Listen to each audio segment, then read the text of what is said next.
के विरोध में हैं या आपके ट्रेंड को ये लोग? जयप्रदा जी के लिए हमने इस तरह वोट मांगा था पहली बार। हमने कभी अपने लिए वोट नहीं मांगा। हम 8वीं बार चुने गए, हमने कभी वोट नहीं मांगा, सिर्फ यही कहा आप हमारा साथ दो, हम आपका साथ देंगे, हमें वोट दो। ये शब्द हमारे कोई रिकॉर्ड नहीं मिलेगा आपको। लेकिन जयप्रदा जी को जब हमने चुनाव लड़ाया तो हमने इस दामन फैलाकर वोट मांगा था। सर, एक चर्चा और खासतौर से दिल्ली में बैठे हुए हम लोग को अक्सर मिलती है कि वहां पे 4 मुख्यमंत्री हैं, नेताजी हैं, अखिलेश यादव जी भी हैं, आजम खान साहब भी हैं, शिवपाल यादव जी भी हैं। सर, असली मुख्यमंत्री कौन है? हमारे यहाँ जितने विधायक हैं वो सब मुख्यमंत्री हैं। तो सूचना गलत है, थोड़ी कम है, तो तादाद बढ़ा दें आप। जितने कैबिनेट मिनिस्टर्स हैं सब मुख्यमंत्री हैं। देखिए, जो काउंसिल ऑफ मिनिस्टर्स होती है उसमें सबके, हमारी सबकी जॉइंट लायबिलिटी होती है, उनमें एक मुखिया होता है। हमारे यहाँ मुसलमानों में तो ये कहा जाता है और हदीस है, what ever profit said and what ever profit did, कि अगर तुम 2 लोग भी सफर कर रहे हो तो। देखिए खास बात यूपी के वरिष्ठ कैबिनेट मंत्री आजम खान के साथ इस रविवार शाम 6 बजे सिर्फ चैनल 1 पर।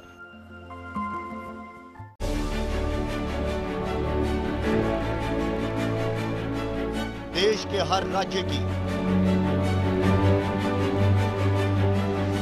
हर छोटी बड़ी खबरों का लेखा जोखा,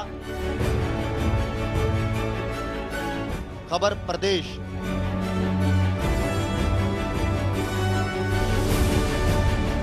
देखिए रोजाना शाम 7 बजे सिर्फ चैनल 1 न्यूज पर। खबरों में एक कदम आगे।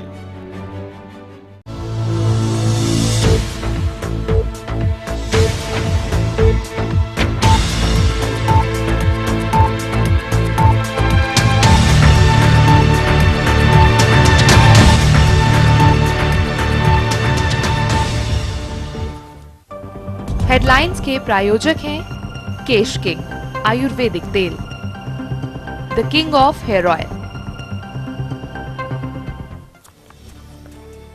आम आदमी पार्टी के नेता योगेंद्र यादव के चेहरे पर अज्ञात युवक ने फेंकी स्याही। जंतर मंतर पर महिला दिवस के कार्यक्रम के दौरान फेंकी स्याही। लोकसभा चुनाव को लेकर बीजेपी ने 52 उम्मीदवारों की लिस्ट जारी की। शिमोगा से बीएस येदियुरप्पा होंगे बीजेपी उम्मीदवार। अनंत कुमार बेंगलोर साउथ से लड़ेंगे चुनाव। मीसा भारती का चाचा रामकृपाल यादव को करारा जवाब। कहा, रामकृपाल चाचा मुझे नहीं समझते हैं, मेरी भावनाओं को इमोशनल अत्याचार कहा। महिला दिवस के अवसर पर आज मोदी की चाय चौपाल। वीडियो कॉन्फ्रेंसिंग के जरिए देश और विदेश के करीब 10 करोड़ लोगों से करेंगे बातचीत। और एशिया कप का फाइनल मुकाबला, टॉस जीतकर पाकिस्तान ने किया बल्लेबाजी का फैसला। जीत दर्ज करने वाला होगा कप का विजेता।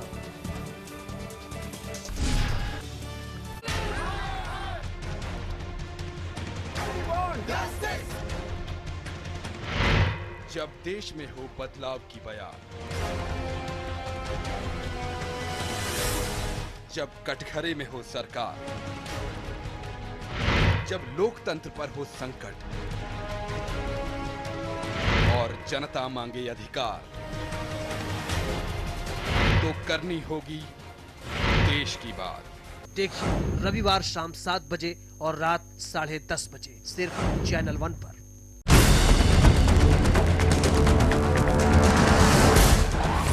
यूपी के 75 जिलों का पूरा हाल,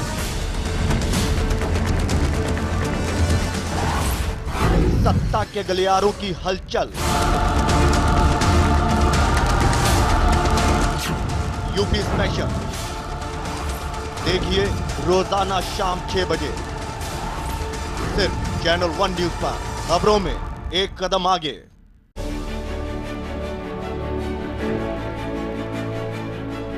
देश के हर राज्य की हर छोटी बड़ी खबरों का लेखा जोखा, खबर प्रदेश,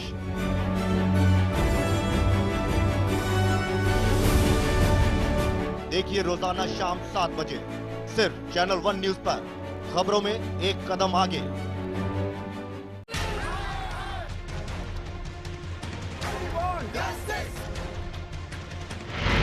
जब देश में हो बदलाव की बयार,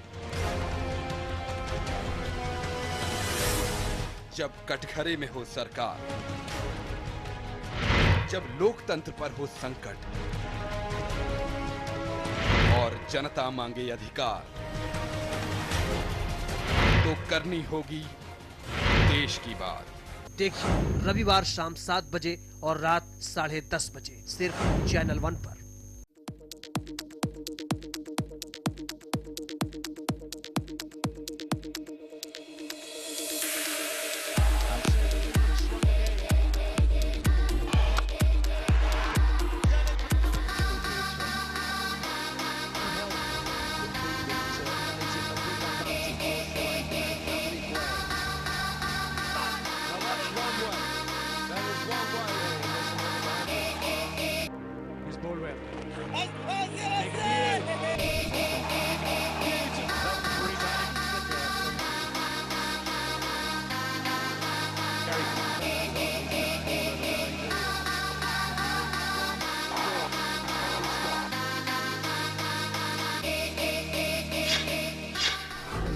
एशिया का किंग कौन?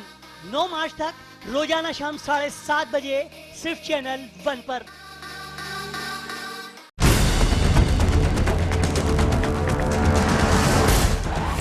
यूपी के 75 जिलों का पूरा हाल,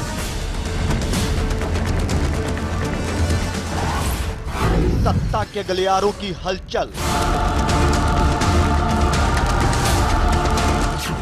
यूपी स्पेशल देखिए रोजाना शाम 6 बजे सिर्फ चैनल 1 न्यूज पर। खबरों में एक कदम आगे।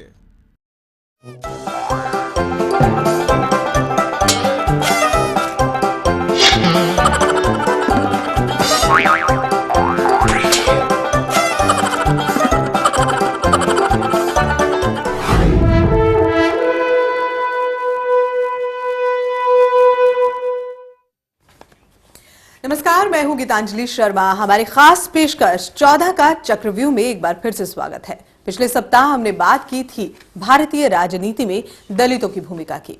इस बार बात करेंगे युवाओं की।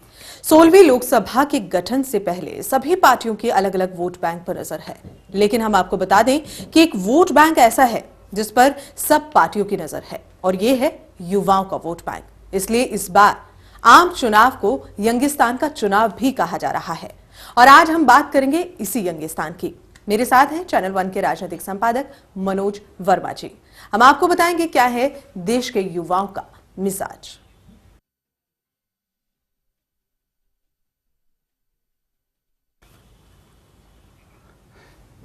जी हां गीतांजलि जी, इस बार के आम चुनाव को यंगिस्तान का चुनाव माना जा रहा है तो इसमें कोई अतिशयोक्ति नहीं है। कारण पहली बार 18 से 35 साल के करोड़ों लोग अपने मत का इस्तेमाल करेंगे। इनमें से 18 से 23 साल के करीब 9 करोड़ युवा तो पहली बार वोट देंगे। इस बार के गद्दी के गदर में युवाओं की भूमिका बहुत अहम रहने वाली है।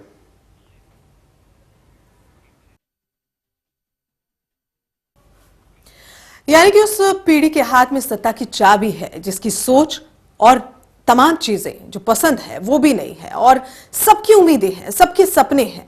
उनके सपनों को कौन उड़ान देगा? उनकी उम्मीदों पर जो खरा उतरेगा, जो उन्हें भरोसा देगा, ये यंगिस्तान उसी के साथ होगा।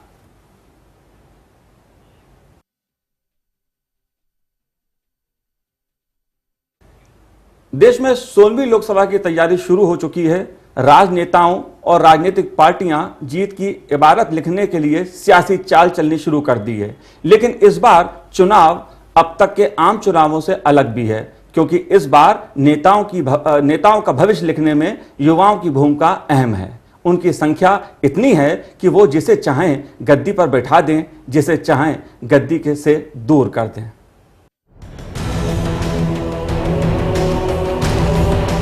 हिंदुस्तान का यंगिस्तान नरेंद्र मोदी हो या राहुल गांधी या फिर अरविंद केजरीवाल, सभी के निशाने पर है। दिल्ली जाने का मुश्किल रास्ता आसान हो जाएगा।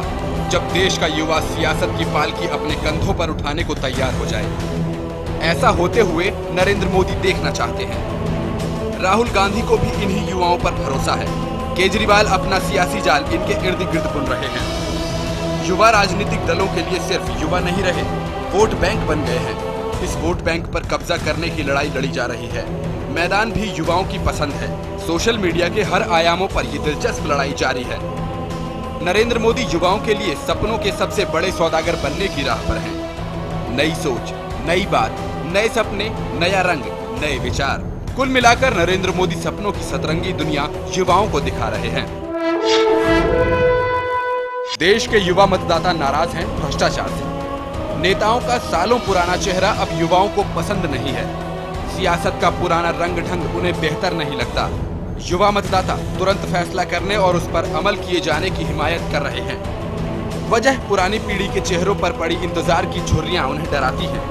वक्त के साथ उनके चेहरे भी कहीं ऐसे न दिखने लगे।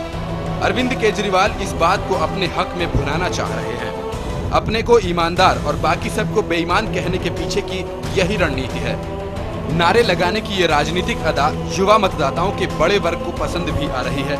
युवाओं के गुस्से को वोट में तब्दील करने और फिर उसके सहारे दिल्ली की सत्ता तक पहुंचने का सफर युवा आक्रोश के सहारे ही तय की गई। जो दिल्ली में दिखा, अब तैयारी पूरे देश में उसी आक्रोश को फैलाने और भुनाने की है। राहुल गांधी की अपनी दावेदारी है। कांग्रेस की 9 साल से ज्यादा पुरानी राजनीतिक दुकान में उन्होंने कुछ बदलाव भी किए। नतीजा सिफर रहा। युवा आक्रोश की आवाज बनने की ललक राहुल गांधी में अध्यादेश की प्रतियां फाड़ने और अपनी ही सरकार को शर्मसार करने का कारनामा कर चुके हैं। पार्टी के नेताओं को भ्रष्टाचार की खिलाफत करने के उपदेश वो सुना चुके हैं। परिवारवाद से लेकर मामा भांजावाद, सबके खिलाफ तेवर दिखाने के बावजूद केंद्र और कांग्रेस की राज्य सरकारों का न तो ढर्रा बदला और न ही काम करने का तौर तरीका। पार्टी के नेता भी राहुल की सुनी पर अनसुनी करते रहे। नतीजा, राहुल गांधी युवाओं के मन में अपने लिए कोई खास जगह नहीं बना पाए। देश के युवा मतदाताओं के बीच बहस इन दिनों तीनों को लेकर ही जारी है। युवाओं के सपनों को पूरा कर पाने और दुनिया के सामने देश की चमकती तस्वीर पेश करने का मादा जिसमें ज्यादा और विश्वसनीय दिखेगा, युवा मतदाता उसी की पालकी अपने कंधों पर उठाकर दिल्ली पहुंचाएंगे। Special desk, channel 1 news. बिल्कुल, तो क्या कहता है यंगिस्तान का मिजाज, चर्चा करेंगे। और इस वक्त मनोज जी, अगर देखा जाए जिस तरह से लोकसभा चुनाव धीमे धीमे नजदीक आ रहा है और तमाम राजनीतिक दल इस बार युवाओं की बात कर रहे हैं, युवाओं की चर्चा कर रहे हैं, लेकिन युवाओं के मिजाज की अगर बात करें तो क्या कहेंगे? देखिए, अगर मैं पिछले 65 साल की देश की राजनीति की बात करूं तो देश के युवा का मिजाज बदलता रहा है। पिछले एक दशक में तेजी से ये मिजाज बदला है। एक दौर था, अगर 90 के दशक की बात करें, 80 के दशक की बात करें, तो मंडल और कमंडल की राजनीति थी जिसके इर्द गिर्द देश का युवा घूमा या कहें घुमाया गया। लेकिन अगर पिछले एक दशक में आए, हम 2000 के बाद की राजनीति देखें तो आज का युवा मंडल कमंडल की राजनीति से बाहर आ चुका है। जातिवाद की राजनीति वो करना नहीं चाहता, धर्म की राजनीति वो करना नहीं चाहता, वो विकास उसका एजेंडा है, वो विकास चाहता है। और हम देख रहे हैं आज का युवा भ्रष्टाचार के खिलाफ खड़ा है, महंगाई के खिलाफ खड़ा है। वो देश में एक सक्रिय भूमिका देना अपनी चाहता है। वो उसके अंदर एक वो तत्परता, एक आतुरता नजर आ रही है कि अपने एक देश को वो नए सिरे से बनाना चाहता है, अपने सपने के अनुसार बनाना चाहता है। इसलिए आप देखिए कि इस बार जातिवाद के मुद्दे या धर्म के मुद्दे या आरक्षण के मुद्दे, वो मुद्दे बड़े नहीं बन पा रहे हैं। विकास एक बड़ा मुद्दा बन के उभर रहा है। हाल के 5 राज्यों के विधानसभा चुनाव में हमने देखा कि विकास एक बड़ा मुद्दा था, महंगाई एक बड़ा मुद्दा था, भ्रष्टाचार एक बड़ा मुद्दा था। बिल्कुल मनोज जी, तो ये कहना गलत नहीं होगा कहीं ना कहीं कि जो अब युवा हैं वो कहीं ना कहीं अब साक्षरता की ओर बढ़ते चले जा रहे हैं, आधुनिकता की ओर बढ़ रहे हैं। और ये तमाम राजनीतिक दल जैसे इससे पहले भी कई बार कोशिश करते रहे हैं कि युवाओं को अपनी ओर लाने के लिए तरह तरह के प्रलोभन देते रहे हैं, लेकिन आज का युवा उसे समझने लगा है। इन तमाम बातों को देखते हुए राजनीतिक दलों को कितना फायदा हो सकता है आने वाले वक्त में भी अगर बात करें तो? गीतांजलि, बिल्कुल ठीक कहा आपने। जैसे जैसे आजादी के बाद शिक्षा बढ़ी, लोगों को एक जागरूकता बढ़ी, मताधिकार के प्रति लोगों में जागरूकता आई, शिक्षा के प्रति उनमें पढ़ने की ललक आई, उसके अनुसार हम देखते हैं युवाओं का मिजाज भी बदलता गया, मुद्दे भी बदलते गए, उनकी सोच भी बदलती गई।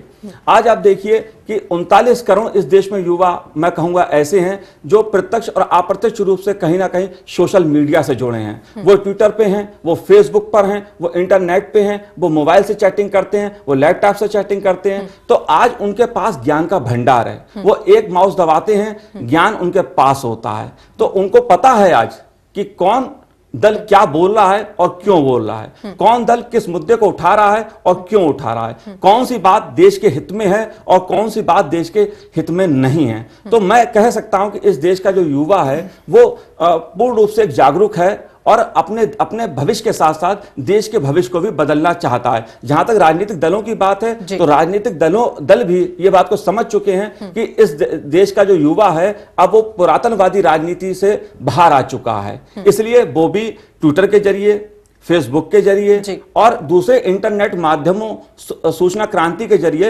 युवाओं को लुभा रहे हैं, अपने साथ जोड़ रहे हैं और उन तक पहुंचने की कोशिश कर रहे हैं। गीतांजलि, बिल्कुल ये कोशिश तो की जा रही है, लेकिन अगर राजनीतिक दलों की बात करें, जिस तरह से राजनीतिक दल ये सब जान रहे हैं, उन्हें भी पता है कि आज का युवा जो है वो साक्षरता की ओर बढ़ रहा है, आधुनिकता की ओर बढ़ रहा है, बातों को समझने लगा है। अब हम किसी भी जाति धर्म के आधार पर वोट बैंक हासिल नहीं कर सकते हैं, लेकिन उसके बावजूद जो तमाम राजनीतिक दल हैं वो फिर भी इन्हीं सब बातों में रहते हैं, प्रलोभन देते हैं।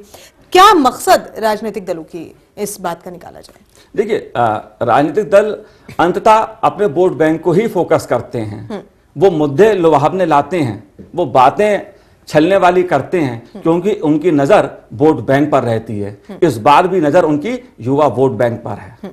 बिल्कुल, युवा वोट बैंक पर है, लेकिन कितना फायदा होगा राजनीतिक दलों को, ये देखने वाली बात जरूर होगी। लेकिन इसके साथ साथ कुछ आंकड़े यहां पर हम जरूर दिखाना चाहेंगे अपने दर्शकों को, ताकि उन आंकड़ों से आज का युवा, खासकर वो लोग जो इस वक्त इस प्रोग्राम को देख रहे हैं, इस प्रोग्राम के माध्यम से ही वो समझे कि किस तरह से राजनीतिक दल युवाओं की राजनीति करते हैं, अपने फायदे के लिए युवाओं को प्रलोभन देते हैं। लेकिन आज का युवा जागरूक है, आज का युवा कहीं ना कहीं तमाम बातों को समझने लगा है और इस समझने को ही अब राजनीतिक दलों का, ये जो युवाओं की समझ है, राजनीतिक दल कितना फायदा लेंगे, ये भी एक देखने वाली बात है। फिलहाल यहाँ कुछ आंकड़े मैं जरूर कहना चाहूंगी कि ये आंकड़े जो हैं टीवी स्क्रीन पर इस वक्त देख पाएंगे दर्शक हमारे, कि किस तरह से अब युवा जो हैं वो जागरूक हो रहे हैं और जागरूकता के साथ साथ किस तरह से किन राज्यों में कितनी लोकसभा सीटें हैं, ये जो है हम ग्राफिक्स के जरिए इन आंकड़ों से अपने दर्शकों को जरूर समझा रहे हैं। तो 6 राज्यों में लोकसभा सीटें हैं और 18 से 19 साल की आयु के मतदाताओं की जो संख्या है उनकी अगर बात करें 16वीं लोकसभा चुनाव में बहुत ज्यादा है। लगातार युवाओं की संख्या बढ़ रही है। देश के 65% मतदाताओं की उम्र 35 वर्ष से कम है, यानी कि युवाओं का एक बड़ा तबका हम कह सकते हैं, एक बड़ा धड़ा कह सकते हैं हम कि युवा जो है वो किस तरह से अब आगे आ रहे हैं। करीब 4 करोड़ मतदाता हैं, तो अब अंदाजा लगाया जा सकता है कि कितना बड़ा युवाओं का वोट बैंक है। बिल्कुल मनोज जी ने बिल्कुल अभी कुछ देर पहले बिल्कुल सही कहा था कि एक बड़ा वोट बैंक जो है तमाम राजनीतिक दल जिसे भुनाने की कोशिश कर रहे हैं वो युवाओं का है।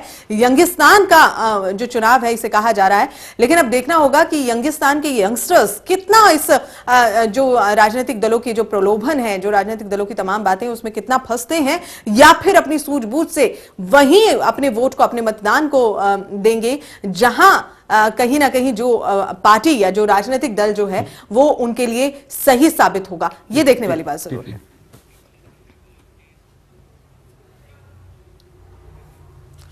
हाँ, आज के युवा के अपने सपने हैं। देखिए गीतांजलि जी, उसकी अपनी उम्मीदें हैं। आज का युवा अपना बेहतर भविष्य तो चाहता ही है, साथ ही देश के निर्माण में आगे बढ़कर अपना योगदान भी देना चाहता है। इसलिए आज के युवा जोश के साथ कहता है सबसे आगे होंगे हिंदुस्तानी। युवाओं की इस उम्मीद पर जो दल खरा उतरेगा, यंगिस्तान का वोट उसी के साथ होगा।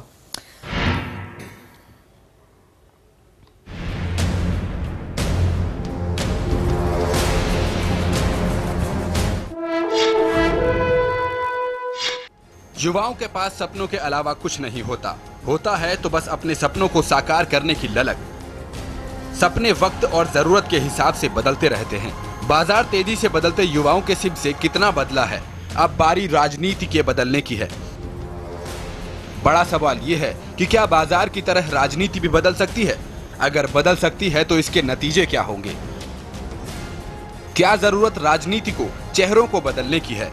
क्या राजनीति बदल जाने से देश की तकदीर और तस्वीर बदल जाएगी? अगर राजनीति बदली और देश नहीं बदला तो क्या होगा?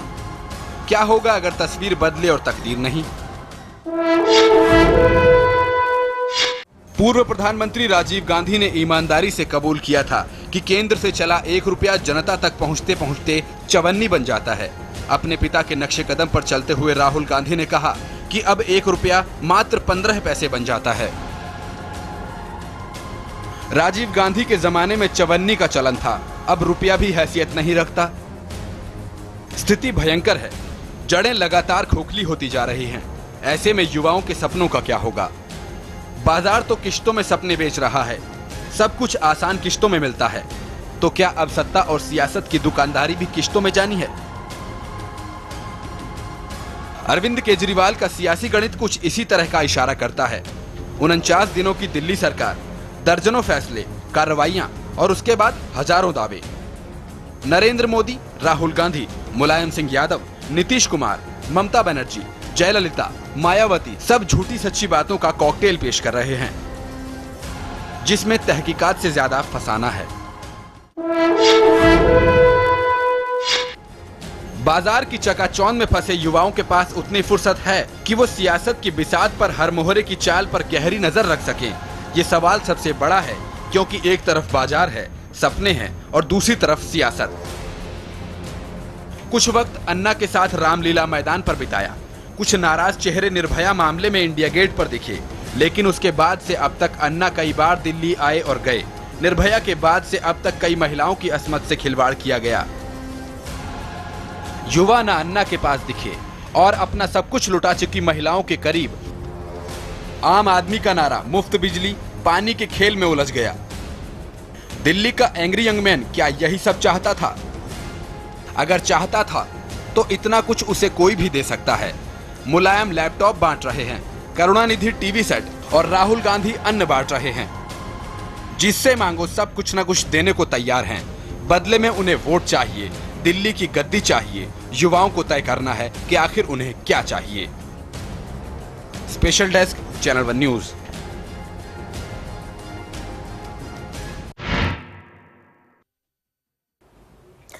जी हाँ, बिल्कुल, युवाओं को ही तय करना है कि आखिर अब उन्हें करना क्या है। जिस तरह से मनोज जी अभी हमने देखा इस पूरी रिपोर्ट के जरिए कि किस तरह से युवाओं को छला जाता है। तमाम राजनीतिक दल केवल एक ही बात पर अपना फोकस रखते हैं और वो है वोट। मतदान के लिए वो वोटर्स को लुभाने के लिए तरह तरह के वादे करते हैं और यंगस्टर्स के लिए तो बिल्कुल कमाल के वादे होते हैं, लेकिन अक्सर देखा जाता है कि उन वादों को पूरा नहीं किया जाता। उदाहरण अगर हम उत्तर प्रदेश का ले लें, लैपटॉप की बात की गई थी, लेकिन उसके बाद देखा गया कि जब सत्ता पे काबिज हो गई समाजवादी पार्टी तो उसके बाद वो लैपटॉप लोगों को मिले ही नहीं, बच्चों को नहीं मिले। तो कुल मिला के हम ये कह सकते हैं, हालांकि ये जो प्रलोभन है इसे हम सही नहीं ठहरा रहे हैं, लेकिन इसके बावजूद अगर वो प्रलोभन उन्हें दिया गया है तो उसे पूरा भी नहीं किया जाता। देखिए, बिल्कुल आप सही, देखिए आज का युवा केवल लैपटॉप नहीं चाहता। आज का युवा अच्छी शिक्षा चाहता है, सस्ती शिक्षा चाहता है, रोजगार चाहता है, विकास चाहता है और एक ऐसा समाज चाहता है जो भय से मुक्त हो, जहां वो एक खुलकर आगे बढ़ सके, और एक ऐसा समाज चाहता है, एक ऐसा देश चाहता है जो दूसरे ताकतवर देशों की तरह उनके साथ आगे खड़े हों।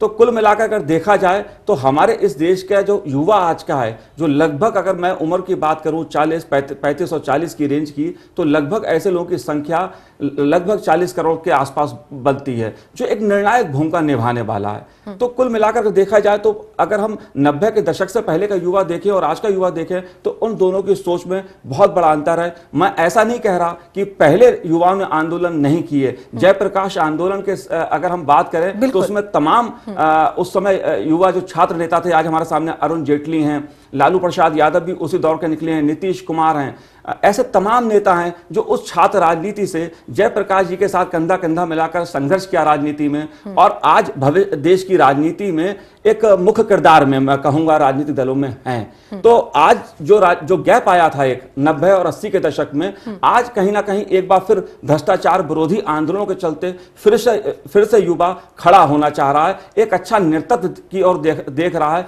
कि मुझे नेतृत्व कौन देगा। आज का युवा चाहता है अच्छा नेतृत्व मिले ताकि वो अपने देश का एक निर्माण में योगदान दे सके। बिल्कुल योगदान दे सके, लेकिन उसके साथ साथ मनोज जी कुछ वोटर्स हैं, कुछ युवा हम कह सकते हैं, युवा चेहरे हैं, उनकी अलग अलग प्रतिक्रियाएं हैं राजनीतिक दलों को लेकर भी, उनके प्रलोभन को लेकर भी, उनकी बातों को लेकर, उनकी वादों को लेकर, तमाम तरह की सोच है। एक नजर डालते हैं, कुछ हमारे पास कुछ युवा वोटर्स हैं, युवा वोटर्स क्या सोचते हैं, किस तरह से सोचते हैं, क्या चाहते हैं और क्या कहते हैं। अगली रिपोर्ट में ये साफ हो जाएगा। तो एक रिपोर्ट दिखा रहे हैं आपको युवा वोटर्स का।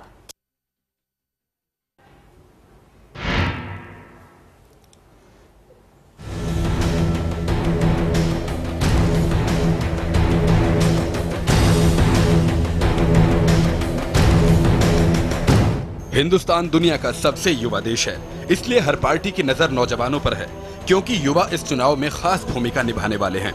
लेकिन नौजवानों की उम्मीदों पर खरा उतरना आसान नहीं है। राजनीतिक दलों की ये मेहरबानी यूं ही नहीं है। देश की लगभग 350 सीटों पर युवा मतदाता निर्णायक भूमिका में है। ये किसी भी उम्मीदवार को जिताने या हराने का खास दम रखती है। इससे बड़े राज्य यूपी के संसदीय क्षेत्र में इस बार 2.25 लाख से ज्यादा नए मतदाता वोट करेंगे। ये ऐसे मतदाता हैं जो पहली बार वोट डालेंगे। संभवतः 25 की उम्र से कम ही होंगे। ये नौजवान एमपी, छत्तीसगढ़, राजस्थान और दिल्ली के हालिया लोकसभा की तकदीर लिखेंगे। संपर्क की पिछली सरकार को लगभग 12 करोड़ युवा वोटर्स ने जिताया था। पिछले चुनाव के मुकाबले इस बार लगभग 10.25 करोड़ नए मतदाता सूची में जुड़े हैं। इनमें से 2 करोड़ 31 लाख ने अभी अभी 18 की उम्र पार की है। बाकी लगभग 8 करोड़ नए मतदाताओं में ज्यादातर वो हैं जो पिछले चुनाव तक 15 से 19 की आयु के थे, यानी वो भी पहली बार लोकसभा के लिए मतदान करेंगे। यूपी में संपर्क अध्यक्ष सोनिया गांधी और राहुल गांधी सरीखे नेताओं ने भले ही लगभग 3 लाख के अंतर से जीत हासिल की हो, लेकिन नए हालात में प्रदेश के हर उम्मीदवार को औसतन 2,29,311 नए वोटर्स का सामना करना पड़ेगा। यूपी की 80 सीटों में लगभग आधा दर्जन सांसदों को छोड़ दिया जाए तो बाकी की जीत का अंतर 2 लाख से नीचे हो रहा था। दूसरे सबसे बड़े राज्य महाराष्ट्र, 40 सीटों वाले बिहार और राजस्थान में भी औसतन लगभग 2 लाख नए मतदाता उम्मीदवारों का भविष्य तय करेंगे, जबकि तमिलनाडु और पश्चिम बंगाल में इनकी संख्या 2.5 से 3 लाख के बीच है। इन बड़े और महत्वपूर्ण राज्यों में जहां कई जगहों पर बीजेपी और कांग्रेस की सीधी टक्कर है, वहीं कुछ जगहों पर क्षेत्रीय दलों का दबदबा भी है। लेकिन कांग्रेस और बीजेपी युवाओं की शक्ति अपने साथ जोड़ने में लगी है। पिछले दिनों बीजेपी के पीएम पद के उम्मीदवार नरेंद्र मोदी और कांग्रेस उपाध्यक्ष राहुल गांधी का पूरा ध्यान इन युवाओं पर ही रहा। दोनों दलों ने चुनावी मैदान में भी युवाओं को उतारने की रणनीति बना ली है। 18 से 19 की उम्र के मतदाताओं का रुख खासकर छोटे राज्यों में अहम साबित हो सकता है। नए आंकड़ों की माने तो झारखंड के कुल मतदाताओं में इनका हिस्सा 9% है। दादर और नगर हवेली, दमन दीव में ये 9.9 और 8.6% है। तो उत्तर पूर्व के 7 राज्यों में इनका प्रतिनिधित्व औसतन 5% है। इसलिए हर राजनीतिक दल युवा को अहमियत देने की बात कर रहा है। हम 14 के चक्रव्यूह में नेताओं की इस नियत को परखेंगे कि आखिर देश के युवाओं को क्या मिला है। Special desk, channel 1 news. तो ये कुछ आंकड़े थे। और मनोज जी, जिस तरह से 2 लाख नए मतदाता अगर उत्तर प्रदेश के खास तौर पर बात करते हैं, ये एक बड़ा आंकड़ा है। 2 लाख का वोट बैंक है राजनीतिक दलों के लिए। तो किस तरह से इस वोट बैंक को देखते हैं, क्या कहता है ये? देखिए, जैसा हमने भी 6 राज्यों की तस्वीर देखी कि उत्तर प्रदेश और महाराष्ट्र जैसे राज्यों में हर लोकसभा सीट पे लगभग 2 लाख या उससे ज्यादा नए मतदाता जो पहली बार वोट करेंगे वो जुड़ रहे हैं। देखिए, ये जो मतदाता है ये जाति धर्म से अलग है। ये मतदाता आज आप देखिए, राजनीतिक दल भी हमारे सामने जो हैं, चाहे वो नरेंद्र मोदी हो, चाहे कांग्रेस पार्टी के नेता राहुल गांधी हो, दोनों विकास की बात कर रहे हैं। और कभी कभी सांप्रदायिक या दूसरे मुद्दों पर जाते हैं, जाति के मुद्दों पर जाते हैं तो बच निकलने की कोशिश करते हैं। केजरीवाल भ्रष्टाचार को मुद्दा बना रहे हैं। ये इस बात का संकेत कर रहा है गीतांजलि कि इन राजनीतिक दलों को इस बात का एहसास है कि ये जो मतदाता पहली बार वोट देने वाला है उसका लगभग 2 लाख आंकड़ा हर सीट पर है लोकसभा की, और 2 लाख अगर नए मतदाता जुड़ते हैं किसी लोकसभा सीट पर वो हार जीत में अहम भूमिका निभाते हैं। इसलिए ये जो आंकड़ा है बहुत राजनीतिक दलों के लिए बहुत भारी पड़ सकता है। बिल्कुल, राजनीतिक दलों के लिए ये आंकड़ा भारी पड़ सकता है ये, और आने वाला जो हम कह सकते हैं लोकसभा चुनाव है ये इसको साफ भी कर देगा कि किस तरह से फर्क पड़ा है। लेकिन सबसे बड़ी बात यह है कि युवा इस मतदान को, अपने मतदान को लेकर किस तरह से देखते हैं। क्या वाकई इन तमाम तरह के राजनीतिक दलों की, जो तमाम राजनीतिक दल हैं, इनकी तमाम जो बातें हैं, जिस तरह के जो प्रलोभन है, या हम कह सकते हैं कि जिस तरह की और तमाम बातें हैं उनको सोचकर अपने वोट को देखेंगे, या फिर अपनी समझ से हम कह सकते हैं कि अपने मतदान का प्रयोग करेंगे। ये एक देखने वाली बात जरूर होगी। लेकिन फिलहाल एक छोटे से ब्रेक के लिए यहां पर हमें रुकना है, जल्द लौटते हैं।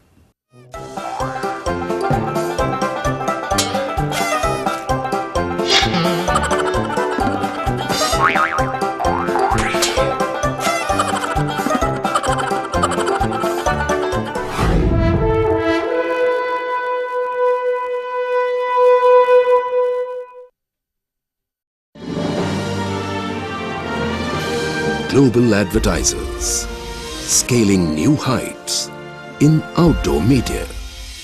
डॉक्टर ऑर्थो इतना सरदार कि अब दर्द भी घुटने टेकेगा। वेदोवास हर्बल, आपके बालों के लिए सर्वोत्तम उपहार। वेदोवास herbal products. Global advertisers, scaling new heights in outdoor media.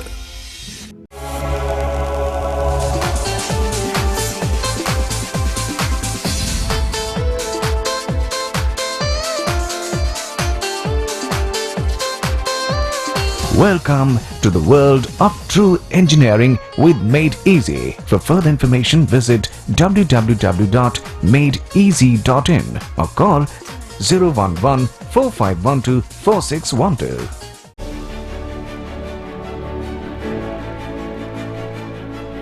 देश के हर राज्य की हर छोटी बड़ी खबरों का लेखा जोखा, खबर प्रदेश,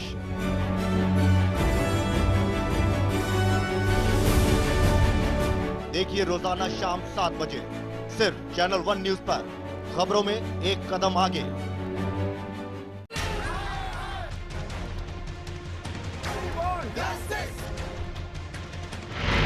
जब देश में हो बदलाव की बयार, जब कटघरे में हो सरकार, जब लोकतंत्र पर हो संकट और जनता मांगे अधिकार, तो करनी होगी देश की बात। देखिए रविवार शाम 7 बजे और रात 10:30 बजे सिर्फ चैनल 1 पर।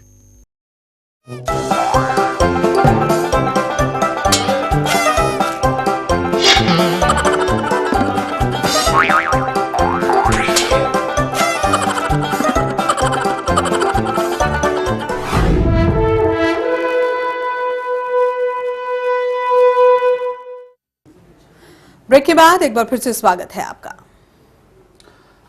गीतांजलि, आइए एक बार हम उन 6 राज्यों के बारे में जानते हैं जहां युवा मतदाताओं की संख्या राष्ट्रीय औसत से अधिक है।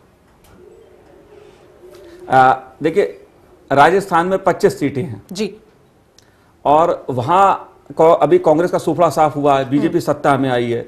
छत्तीसगढ़ में 11 लोकसभा सीटें हैं, वहां पर बीजेपी ने पुनः अपनी सरकार बनाई है, कांग्रेस वहां पिछड़े बीजेपी से। मध्य प्रदेश में 29 सीटें हैं लोकसभा की, और बीजेपी लगातार वहां दूसरी बार भी जीती है चुनाव। पश्चिम बंगाल में 42 सीटें हैं, और ममता बनर्जी लगातार युवा मतदाताओं पर फोकस कर रही हैं। आप देखिए उन्होंने टिकट भी दिए हैं, वो ऐसे लोगों चेहरों को दे रहे हैं जो बंगाल की राजनीति में युवाओं के लिए एक आइकन माने जाते हैं। उनके लिए एक, चाहे वो खेल की शख्सियत हो या फिल्म कलाकार हो, वो अधिक से अधिक टिकट देकर युवा मतदाताओं को लुभा रहे हैं। उत्तर प्रदेश में 80 लोकसभा सीटें हैं। ये भी अगर कहूं तो यहाँ जाति धर्म की राजनीति उत्तर प्रदेश में होती है, लेकिन इसके बावजूद युवा मतदाता जागरूक है। इसीलिए अखिलेश जब से सरकार बनी है लैपटॉप बांटकर युवाओं को लुभा रहे हैं।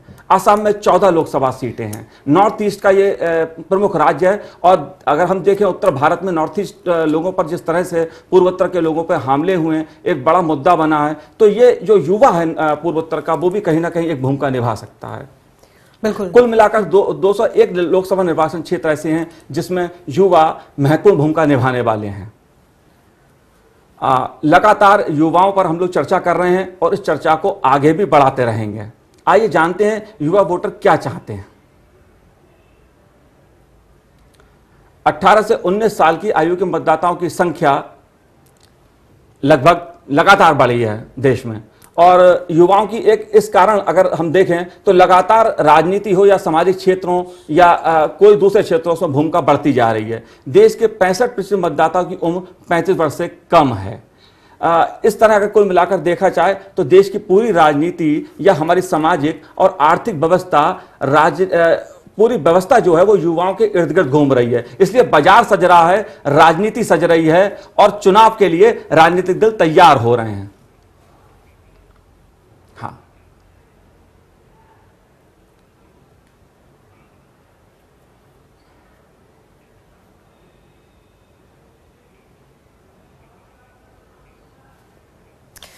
बिल्कुल, लोकतंत्र का महापर्व यानी कि लोकसभा चुनाव एक बार फिर देश के सामने है। कई सवाल हैं, कई विचार हैं।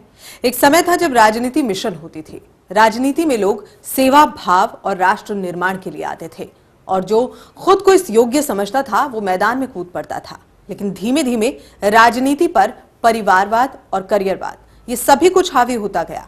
आज राजनीति में आना आसान नहीं है। धन बल बाहुबल एक गंभीर समस्या है, लिहाजा किसी युवा का राजनीति में आना अब कठिन हो गया है।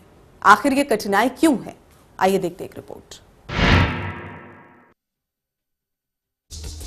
देश बदलने की जिम्मेदारी नौजवानों की है, इसलिए नौजवानों को मौके दिलाने होंगे, उनकी तकलीफ को सुनना होगा। राजनीति के मौजूदा हालात में नौजवानों के लिए दरवाजे बंद से हो गए हैं। राजनीति में नौजवानों की नाउम्मीदी का एक अहम कारण परिवारवाद है।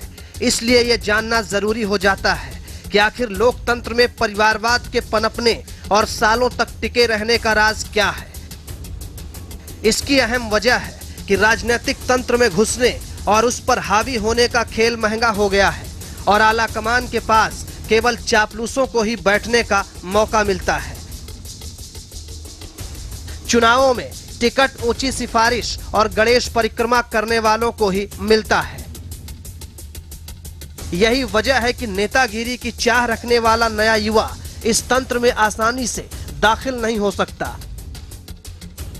खानदान के चश्मे चिरागों को पार्टी में जगह आसानी से मिल जाती है, चाहे वो पंडित जवाहरलाल नेहरू हो, इंदिरा गांधी, राजीव गांधी या अब राहुल गांधी, सचिन पायलट, ज्योतिरादित्य सिंधिया, अनुराग ठाकुर, अगाथा संगमा, जितिन प्रसाद, आरपीएन सिंह सरीखे नेता कुछ उदाहरण हैं। मुलायम सिंह और शरद पवार के बेटा बेटी सबने शुरू में खानदानी सीढ़ियों का इस्तेमाल किया। परिवार का उपनाम उन्हें आसानी से जनता के बीच जगह बना देता है, उनकी पहचान तुरंत बन जाती है। जबकि नए नेता परिवारवाद की राजनीति से हटकर छात्र राजनीति से निकलकर खालिस नेता बनने की कोशिश करते हैं। उन्हें कई तरह के पापड़ बेलने पड़ते हैं, दलों में आसानी से जगह नहीं मिलती, सारी उम्र राजनीति में पहचान बनाने में गुजर जाती है। लिहाजा 60 से लेकर 80 के दशक तक चुनाव लड़कर राजनीति में उतरने वाले नेताओं की एक लंबी फहरिस्त है, जिनमें अरुण जेटली, विजय गोयल, सीताराम येचुरी और अजय माकन जैसे नेता शामिल हैं। लेकिन ये वो नेता हैं जिन्होंने 70 और 80 के दशक में छात्र राजनीति की, लेकिन 90 के दशक में छात्र संघ कमजोर पड़ गया या छात्र संघ चुनाव पर पाबंदी लगा दी गई। इसका असर यह हुआ कि युवा राजनीति से विमुख हो गया।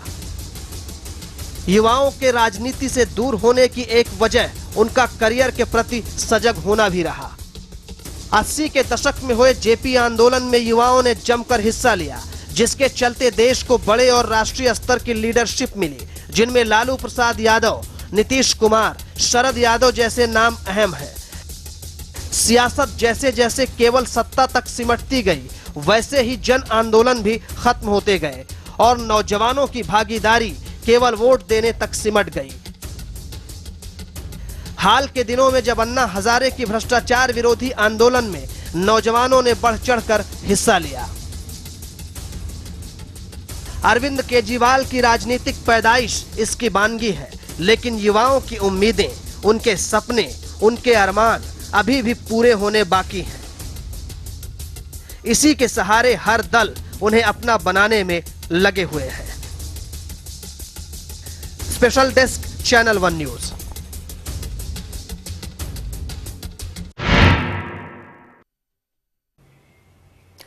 तो आम चुनाव को यंगिस्तान का चुनाव कहा जा रहा है, लेकिन यंगस्टर्स, ये युवा क्या कुछ अपनी जो नजरिया है वो रखते हैं इस चुनाव को लेकर, किस तरह से इस चुनाव को लेते हैं, तमाम राजनीतिक दलों के प्रति इनकी क्या कुछ प्रतिक्रियाएं हैं, ये जानने की कोशिश की हमने। और जो ये रिपोर्ट है इसे हम आपको दिखा रहे हैं। आप भी अंदाजा लगा सकते हैं कि आज का वोटर्स इस चुनाव को लेकर, खासकर युवा की यहां पर बात कर रहे हैं, क्या सोचते हैं इस चुनाव को लेकर।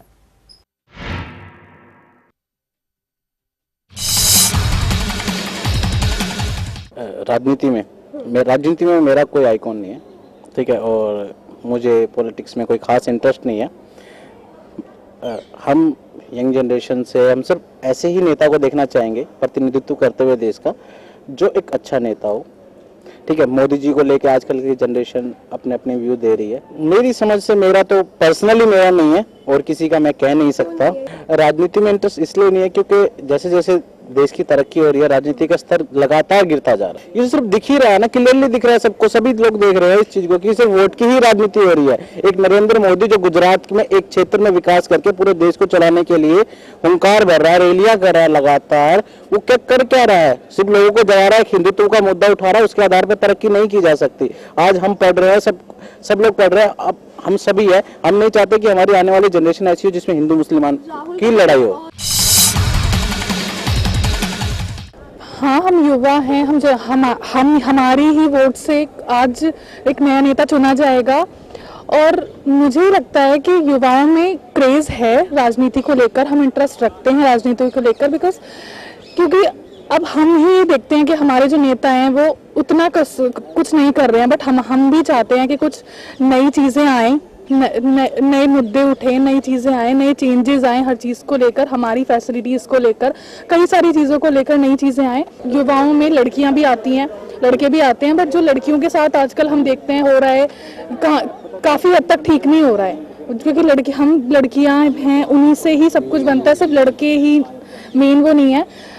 और हर चीज़ों को आज आज़ादी के इतना टाइम बाद चेंजेस बदलने चाहिए, सोच बदलनी चाहिए। जब नेताओं की सोच बदलेगी तो उनका प्रभाव हम पे देखने के लिए मिलेगा।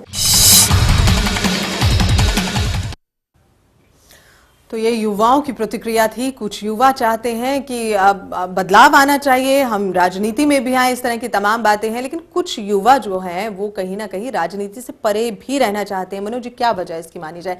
क्या परिवारवाद कहीं ना कहीं हावी होता जा रहा है राजनीति में, इस वजह से अब यंगस्टर्स जो हैं वो राजनीति में इंटरेस्ट नहीं लेते हैं, सुनना नहीं चाहते हैं, राजनेताओं पर भरोसा नहीं करना चाहते? देखिए गीतांजलि जी, एक समय था जब लोग छात्र संघ के चुनाव होते थे और छात्र संघ के जरिए लोग राजनीति में आते थे, छात्र आंदोलन होते थे, जयप्रकाश आंदोलन की मैंने पहले बात की, कई नेता वहां से निकल के देश को मिले और उन्होंने देश का राज्य स्तर पे, राष्ट्रीय स्तर पे नेतृत्व किया। लेकिन धीरे धीरे छात्र संघ कमजोर होते गए, परिवारवाद राजनीति में हावी होता गया। परिवार, एक खास परिवारों के जो युवा चेहरे थे वो आगे युवा नेतृत्व करने लगे, और जो छात्र संघ के आंदोलन करते थे, सामाजिक मुद्दों को लेकर आंदोलन करते थे, उस युवा को कहीं ना कहीं राजनीति में कहीं भी जगह नहीं मिली। लिहाजा वो जो नेतृत्व था, जो संघर्ष करके देश का युवा नेतृत्व करना चाहता था, जो युवा देश का चेहरा बनना चाहता था राजनीति में, वो दूर होता गया। वो कैरियर की तरफ जाने लगा कि भाई राजनीति जो है वो खास परिवारों का लिए ही रह गई है। एक साधारण परिवार का नौजवान राजनीति नहीं कर सकता, उसे धनबल के साथ साथ बहुबल का सामना भी करना है और एक परिवारवाद भी उसके सामने खड़ा हो गया। लिहाजा उसने कैरियर की तरफ रुख किया कि भाई मुझे राजनीति में कुछ नहीं मिलेगा, कुछ कोई पहचान नहीं बनेगी, टिकट नहीं मिलेगा, कम से कम कैरियर तो बना लूं। जो कैरियरवाद हावी हुआ उसने भी राजनीति से युवा को दूर करने का काम किया। धनबल और बाहुबल ने तो वैसे ही कमर तोड़ दी युवा की कि वो पढ़े या राजनीति करे। तो कुल मिलाकर हम ये कह सकते हैं कि जो युवा राजनीति में आने की इच्छा रखते हैं उनके लिए ये सफर इतना आसान नहीं होगा। नहीं, बिल्कुल गीतांजलि, लेकिन ऐसा भी नहीं है। कई नौजवानों ने संघर्ष करके अपना नया रास्ता बनाया है। हम कह सकते हैं इस बात को कि अन्ना हजारे का जो हाल में आंदोलन हुआ वो एक मिसाल के तौर पे हम कह सकते हैं कि फिर से जो हम 70 के दशक में हमने छात्र नेताओं को या युवाओं को जयप्रकाश जी के नेतृत्व में संघर्ष करते सड़क पे देखा था, आज अन्ना हजारे ने जब आंदोलन 1.5 साल पहले किया तो वो नौजवान फिर से तिरंगा लेके सड़क पर उतरा और भ्रष्टाचार के खिलाफ उतरा। आज पिछले दिनों केजरीवाल जी ने सरकार बनाई, जो आंदोलन वो कुछ लोग उसी अन्ना हजारे के आंदोलन से निकले। देश का युवा उसमें उतरा कि भाई चलो हम एक नया प्रयोग देश की राजनीति में करके देखें। भाजपा और कांग्रेस ने तो बहुत कर लिया राज, एक नई राजनीतिक सोच को भी आजमा के देखें। लेकिन केजरीवाल जी ने जिस तरह से राजनीति की है उसे युवा कितना हाथों हाथ लेगा वो अब लोकसभा चुनाव में पता चलेगा कि केजरीवाल जी जो राजनीति कर रहे हैं क्या वो भारतीय जनता पार्टी या कांग्रेस या दूसरे जो राजनीतिक दल हैं उनका विकल्प बन सकती है। बिल्कुल, ये देखने वाली बात तो जरूर होगी। लेकिन चुनावी मैदान मारने के लिए इस बार नेताओं ने भी अपनी अपनी नीतियां बदल दी हैं। सबने युवाओं की भागीदारी को देखकर सपने दिखाने शुरू कर दिए, लेकिन युवाओं की क्या अपेक्षाएं हैं ये जानना जरूरी है। और ये जानने के लिए हमारी संवाददाता प्रीत किरण ने खास बातचीत की कुछ युवाओं से।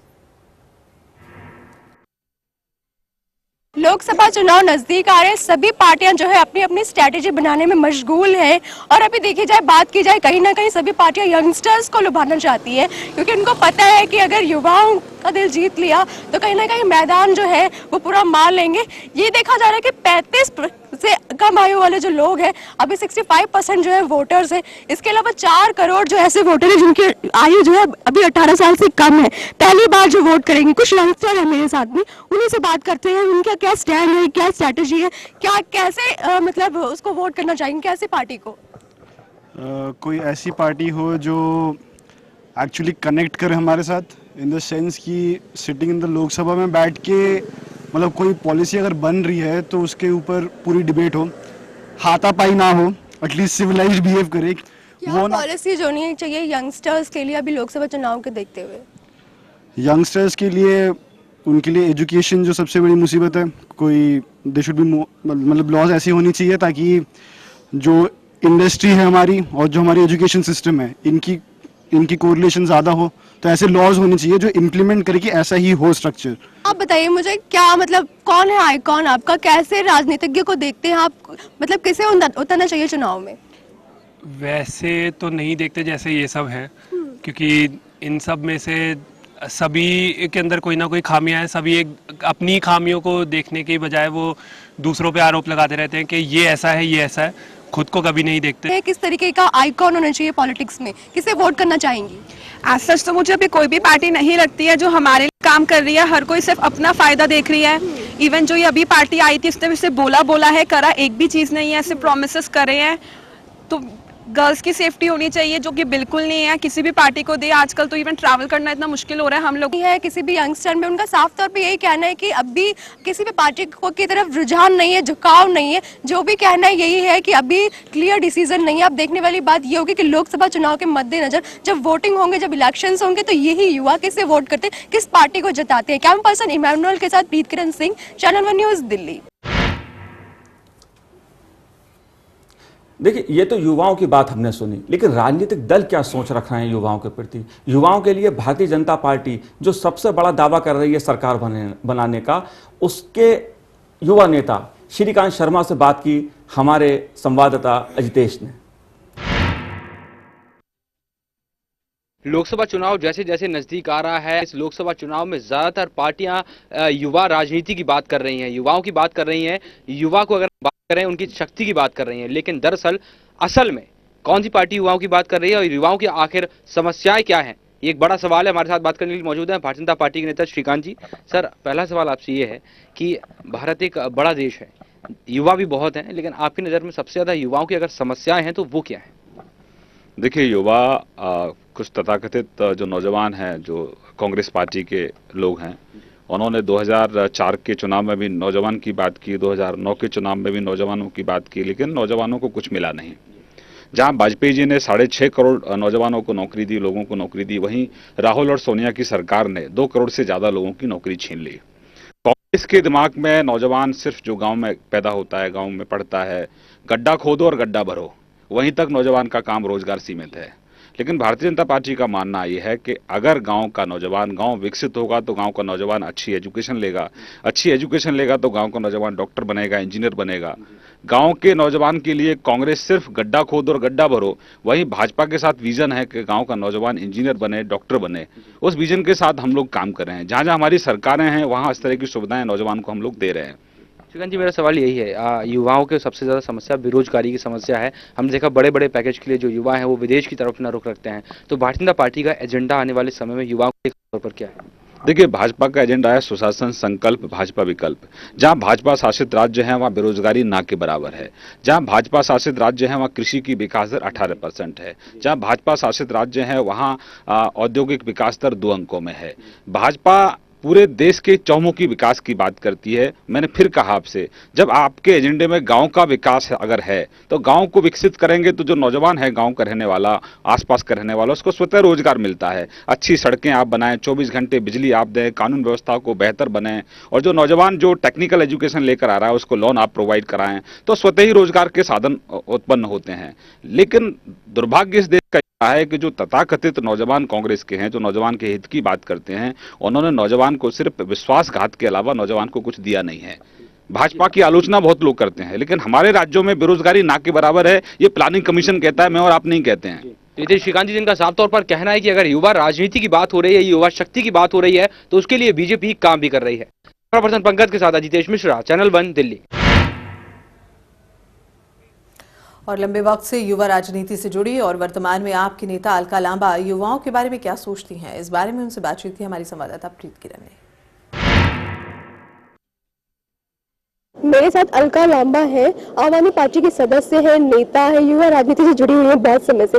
युवाओं को देखते हुए क्या स्टैंड है आपका, किस तरीके की राजनीति होनी चाहिए युवाओं के साथ में, क्यों नहीं आ रहे हैं वो लोग युवा जो है निकल कर के राजनीति में? जी, मुझे नहीं लगता नहीं आ रहे हैं। 2009 से लेकर 2014 का जो चुनाव है इसमें 10 करोड़ जो है वो नए मतदाता बने हैं, जो काफी हद तक मुझे ऐसा लगता है कि ये 10 करोड़ में सबसे अधिक अगर है तो वो युवा मतदाता ही है, जिसने अपने आप को 2009 से लेकर 2014 में मतदाता बना है। और बहुत से युवा मैं अभी देख रही हूँ उत्साहित है, जब से इलेक्शन कमीशन ने सुबह ये घोषणा की कि 9 मार्च रविवार का दिन है, और जिस दिन आपको लगता है कि वोटर लिस्ट जो 1 जनवरी 2014 तक की बनी हुई है उसमें आपका नाम नहीं है, तो बहुत लोगों के मुझे भी कॉल आए कि मैं 18 अभी पूरा किया है और मेरा वोट नहीं बना है, तो हम लोग उनको बता रहे हैं कि 9 मार्च का 1 तारीख है, आप जाकर। तो मुझे लग रहा है युवा बहुत उत्साहित है। निराशा अभी तक राजनीतिक दलों को लेकर, उनके तौर तरीकों को लेकर बिल्कुल थी, क्योंकि अभी पता लगा कि 2009 में कितना हमारा 71 करोड़ के करीब हमारा मतदाता था, जिसने जो वोट करने सिर्फ 24 करोड़ के करीब जो है वो मतदान किया। 50 करोड़ के करीब लोग निकले नहीं घरों से अभी तक का जो है। तो मुझे लगता है कि 50 करोड़ से ऊपर का मतदाता जो 2009 के चुनावों में वोट करने नहीं आया, और प्लस 10 करोड़ जो अभी बड़ा है, मुझे लगता है इसको मिला दे तो 60 करोड़ ऐसा मतदाता है जो इस बार उम्मीद करती हूँ, क्योंकि आम आदमी पार्टी जैसी एक पार्टी अब नया एक विकल्प के तौर पर लोगों के बीच में है, और नन ऑफ द अबव एक ऑप्शन जो दिया गया है कि आप घर मत बैठिए, आप बाहर आइए। अगर आप नकार भी रहे हैं उम्मीदवारों को तो आप नन ऑफ अबव का ऑप्शन है। पर मुझे लगता है आम आदमी पार्टी को लेकर एक नए विकल्प के तौर पर जिस तरह से देखा जा रहा है, और बीजेपी कांग्रेस के बाद आम आदमी पार्टी तीसरी ऐसा दल होने वाला है जो सबसे ज्यादा उम्मीदवार अपने मैदान में उतारने जा रहे हैं। 4 करोड़ वोटर ऐसे हैं जो पहली बार जो है इस बार वोट करेंगे। इसके अलावा 65% वोटर ऐसे जो 35 की आयु से कम है। ऐसे में क्या स्ट्रैटेजी है पार्टी की युवाओं को लुभाने के लिए, या फिर उनके लिए स्पेशली ऐसा क्या ऑफर किया जा रहा है कि वो आकर वोट करें? देखिए उनको हमें शामिल करना होगा। अभी तक राजनीतिक दलों ने जो है टिकटों का देने का जो तौर तरीका था कि युवाओं को बहुत कम मौके दिए जाते थे या परिवार से जो युवा आया उसी को, लेकिन आम आदमी पार्टी की अगर आप बात कर रहे हैं कि युवाओं को कैसे जो है सिर्फ हमें वोट लेने के लिए नहीं लुभाना, हम लोगों की कोशिश है कि ज्यादा से ज्यादा टिकटें जो है वो युवाओं को ही दी जाएं और युवाओं को जो है शामिल कर लिया जाए कि किस तरीके का भारत, किस तरीके का आप कार्यक्रम और किस तरह की नीतियां आप देखना चाहते हैं जो इस बड़े देश को बदलाव की तरफ ले जा सकती है, सकारात्मक बदलाव की तरफ। तो बहुत ज्यादा युवाओं को आप देखेंगे कम से कम आम आदमी पार्टी से चुनाव लड़ते हुए, जो पहली बार युवा ऐसा है जो लड़ेगा इस बार चुनाव। तो साफ तौर पे अलका लांबा जी को यही कहना है कि विश्व की नजर है युवाओं के वोट पे, किस तरीके के वोट स्ट्रेटेजी अपनाएगा हिंदुस्तान, इस पे विश्व निगाह रखेगा और युवा जो है इस बार काफी महत्व रखते हैं आम चुनाव में। कैमरा पर्सन इमैनुअल के साथ Preet Kiran Singh, channel one news, Delhi. Geetanjali, हमने भाजपा और आम आदमी पार्टी के नेताओं को सुना, जरा आइए कांग्रेस के नेता, एनओसाई के नेता जिनकी केंद्र में सरकार है, वो युवाओं के बारे में क्या कह रहे हैं। हमारे सीनियर कॉरेस्पॉन्डेंट प्रमोद सुमन ने एनओसाई के राष्ट्रीय अध्यक्ष रोहित चौधरी से बात की। तमाम बातें हैं जिन पे बात करने के लिए हम एनएसयूआई के जो राष्ट्रीय अध्यक्ष हैं रोहित चौधरी जी, उनसे हम बात करते हैं कि रोहित जी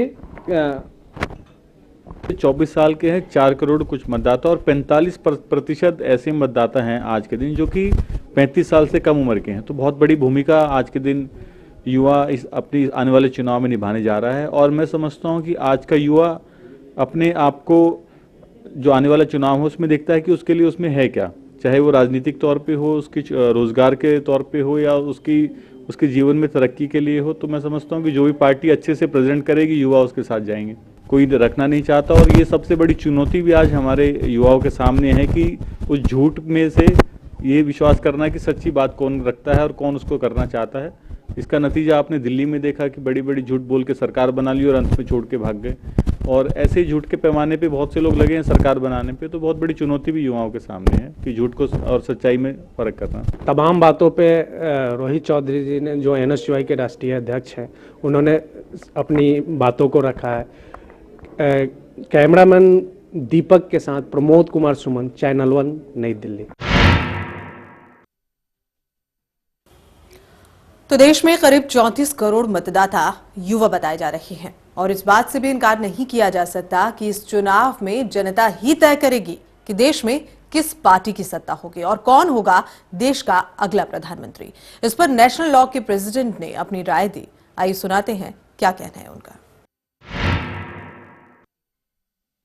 देश में करीब 34 करोड़ के करीब युवा मतदाता हो गए हैं और युवाओं की राजनीति में अरुचि बढ़ रही है और कोई भी युवा बढ़ चढ़कर राजनीति में भाग लेना नहीं चाह रहा है। इन तमाम समस्याएं हैं जो युवा राजनीति को प्रभावित कर रही है, उसको लेकर हम नेशनल लॉ यूनिवर्सिटी के प्रेसिडेंट हैं नवीन वर्मा, उनसे हम बात कर रहे हैं कि और राहुल गांधी जी, जब मैं एनएसयूआई से भी जुड़ा हुआ हूं, तो राहुल गांधी जी जब एनएसयूआई और यूथ कांग्रेस के प्रभारी बने तो उन्होंने सबसे पहले इलेक्टोरल पॉलिटिक्स लाया इस छात्र संघ की राजनीति में। इंटरनल पॉलिटिक्स जो हमारे संगठन की राजनीति होती थी उसमें नॉमिनेशन सिस्टम को समाप्त करते हुए उन्होंने इलेक्शन सिस्टम लाया, बिल्कुल। और केजे राव उसके इलेक्शन कमिश्नर हैं, जो इलेक्शन कमीशन ऑफ इंडिया के चेयरमैन हुआ करते थे। इतनी बड़ी पैमाने पर उन्होंने चेंजिंग की। आज पूरी तरीके से 100% चेंजिंग हमारे जिस सोच के साथ उनका सोच था कि छात्र राजनीति में, युवाओं की राजनीति में इलेक्टोरल पॉलिटिक्स लाया जाए, परिवारवाद को बढ़ावा नहीं दिया जाए, उसमें कहीं ना कहीं पूर्ण रूप से हम सक्सेस नहीं हुए हैं और आज समस्याएं बहुत है, अनोखो हैं। लेकिन मुझे विश्वास है आने वाले में जिस तरीके से राहुल गांधी जी, आप देख रहे हैं युवाओं की समस्याएं चल रही थी यूपीएससी में अटेम्प्ट को लेकर, राहुल गांधी जी ने इंटरवेन किया और तत्काल उसको एकदम 2 अधिक अटेम्प्ट के साथ उसको लागू किया गया। कल डीओपीटी में भी आ गया है। नवीन वर्मा जो नेशनल लॉ यूनिवर्सिटी के प्रेसिडेंट है, ये युवा हैं और इनकी आपने सोच देखी कि राजनीति को लेकर ये क्या अपना सोच रखते हैं और किस तरह से इसमें सुधार की जरूरत है। कैमरामैन दीपक के साथ प्रमोद कुमार सुमन, चैनल वन। तो बिल्कुल मनोज जी, अगर बात करें अब जो देश की जो राजनीति है उसके लिए एक बड़ा प्रश्न इंटरनेट के युग में ये है कि क्या राजनीति सड़क से शुरू होगी या फिर इंटरनेट से शुरू होगी? नहीं, मैं गीतांजलि जी आपको कहूं कि आज के भले जो हमारा युवा है वो इंटरनेट पे अधिक सक्रिय दिख रहा है, फेसबुक पे अधिक सक्रिय दिख रहा है, लेकिन वो सड़क पे भी उतर कर देश को बदलना चाहता है। ये पिछले 2 सालों में देश ने देखा है, वो चाहे अन्ना हजारे का आंदोलन हो या नरेंद्र मोदी का गुजरात में नेतृत्व हो या राहुल गांधी या अखिलेश की योजनाओं की राजनीति हो, सभी दल युवाओं पर अब फोकस कर रहे हैं और युवा का फोकस देश की राजनीति, देश बदलने पर है। बिल्कुल, देश की राजनीति देश बदलने पर फोकस है, लेकिन अब देखना यह होगा कि वाकई देश में कुछ बदलाव आएगा या क्या होगा। ये सवाल जरूर बने हुए हैं, लेकिन आने वाला जो चुनाव है बहुत कुछ तय कर जाएगा। बिल्कुल, बहुत कुछ तय करेगा। इस देश का मिजाज इस देश का युवा ही तय करेगा। बिल्कुल, और इसी के साथ हमारी इस खास पेशकश में, इस खास प्रोग्राम में इतना ही, लेकिन 14 का चक्रव्यूह हम अगले हफ्ते फिर से लेकर आएंगे आपके बीच एक नए मुद्दे के साथ। तब तक के लिए हमें दीजिए इजाजत। नमस्कार।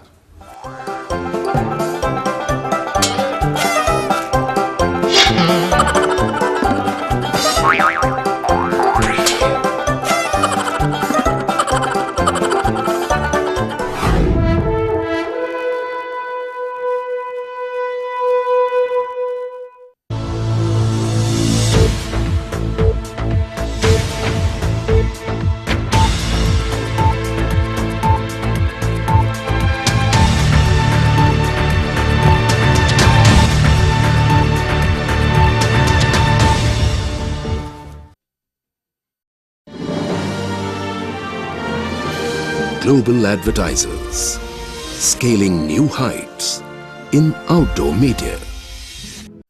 आजम खान साहब को मुख्यमंत्री बनाने जा रहे हैं, नेता बनाने जा रहे हैं, शिवपाल यादव जी बनाने जा रहे हैं।